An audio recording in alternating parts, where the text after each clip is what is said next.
వ్యక్తిగా ఉంటారు. ఈ మేరకు పురపాలక శాఖ ముఖ్య కార్యదర్శి దానకిషోర్ ఉత్తర్వులు జారీ చేశారు. ఓఆర్ఆర్ ఆవల ఉన్న ప్రాంతాలు ముఖ్యంగా శ్రీశైలం జాతీయ రహదారి, నాగార్జున సాగర్ రాష్ట్ర రహదారికి మధ్య ఉన్న ప్రాంతాల్ని ఫ్యూచర్ సిటీ పరిధిలోకి తెచ్చారు. గతంలో హెచ్ఎండిఏ పరిధిలోని 36 గ్రామాల్ని ఎఫ్సీడీఏకు బదిలీ చేశారు. రంగారెడ్డి జిల్లా పరిధిలోని 56 గ్రామాలు, 7 మండలాల్ని ఫ్యూచర్ సిటీ పరిధిగా ప్రభుత్వం నిర్ణయించింది.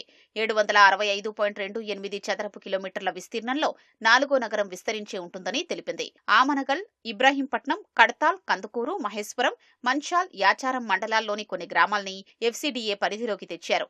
అంతర్జాతీయ విమానాశ్రయానికి సమీపంలో ఉండడమే కాకుండా భూమి లభ్యత, ఇతర మౌలికాంశాల్ని పరిగణలోకి తీసుకుని తెలంగాణ పట్టణ ప్రాంత అభివృద్ధి చట్టం 1975 ప్రకారం ఫ్యూచర్ సిటీ ప్రత్యేక అభివృద్ధి అథారిటీని ఏర్పాటు చేసినట్లు ప్రభుత్వం ప్రకటించింది. సమగ్ర master plan, multi modal connectivity, metro రైలు అనుసంధానం, రేడియల్ రోడ్లు, 12 పారిశ్రామిక క్లస్టర్లు, యంగ్ ఇండియా